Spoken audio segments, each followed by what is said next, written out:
नौशरपुर town committee की नाअहली ऐं corruption सबब सजे ज़िले हेडक्वार्टर में गंदगी में बुडल मिठियाणी रोड ते गंदो पानी ऐं शहर के मुख़्तलिफ़ चौराहनि ते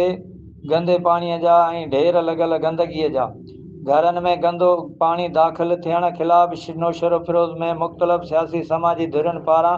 एहतजाजी अगवानी STP जो ज़िले अगवान असद चांडियो, जावेद सियाल, PP शहीद भुट्टो जो अगवान, खालिद चांडियो, राजा रईस, बिशारत खोसो, ज़ुबान खोसो, वसीम डंगराज, खादम हुसैन भुट्टो, एहसान खोसो,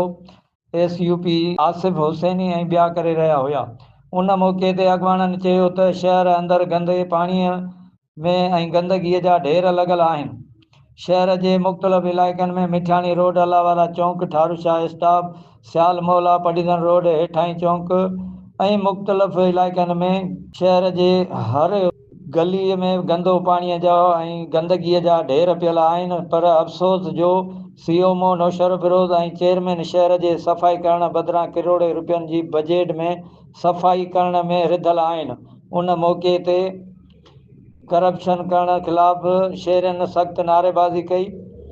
ऐं उन्हनि मुतालबो कयो आहे त शहर खे साफ़ सुथरो करायो वञे। इंतजामिया नाइल इंतजामिया नाइल इंतजामिया